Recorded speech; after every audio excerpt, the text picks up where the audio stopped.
Hi guys, Sandra here from sandralarkin.com.au. We've got the lovely Matt Lancashire here with us today from Ray White New Farm. What we're doing today is we're going to go through some of the habits and behaviours of successful people. So I'm going to ask you some questions, and the first one off the bat is challenges. Can you tell me any recent challenge that you've had that was a really big one, either personally or professionally, that you had to, overcome? This one is actually personal and professional, and it comes down to work-life balance. So I have 60 staff, 2 offices. I sell, manage all the people. I don't have a sales manager. I run a rental department. I run a sales business, and I have a young family. So hardest thing for me is I've always been a worker. I've always been a hard worker. It's been easier without children.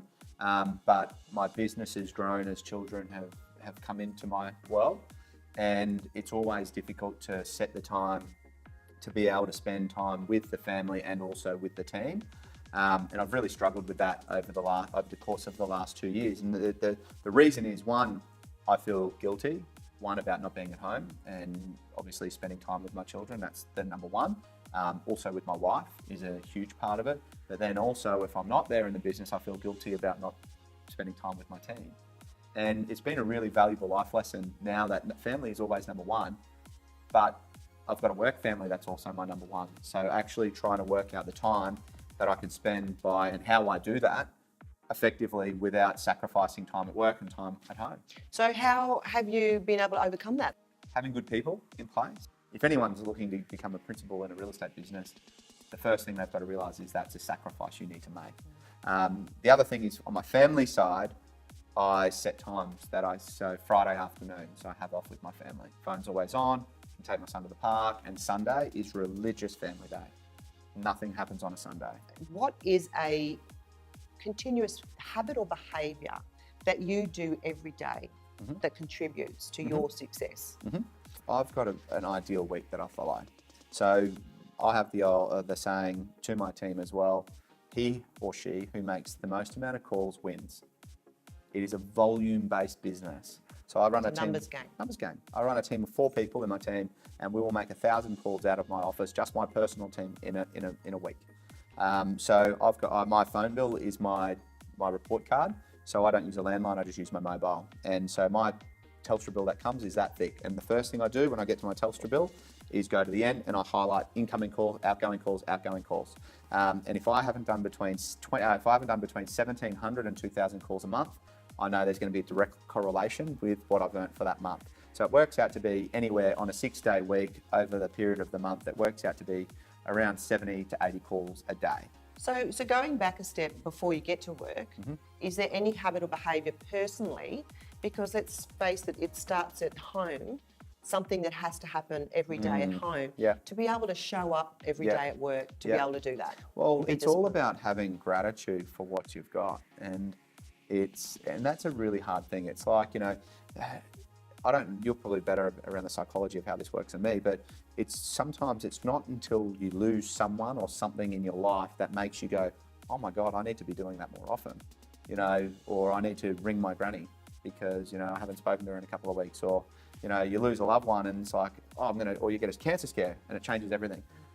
Every morning for me, the thing that I do is like I exercise, which makes me feel good. That's probably the number one thing. I tell my wife and my 2 kids that I love them when I leave. You've got to, whatever you do in the morning, and being grateful is definitely one of those things. The more grateful you are for your life and what you have, the more comes back to you. Absolutely. And you start your day, and definitely the mood is contagious to the rest of the staff. Love it. We need more leaders like you, Matt. So, Maddie, if you had the opportunity to spend 1 hour with someone famous or really influential, who would it be? It's really simple for me, and it's probably not because I like the person. It's Donald Trump. So I know the reason I say it is because at the moment, without question, Donald Trump is the best salesperson in the world. From the setbacks that he's had with the media stuff, how much of a douchebag he actually is. He managed to convince the most powerful country in the world to elect him as his president. Last question is, If for the audience watching this video, Yeah. what's one great bit of advice or tip you give them in life?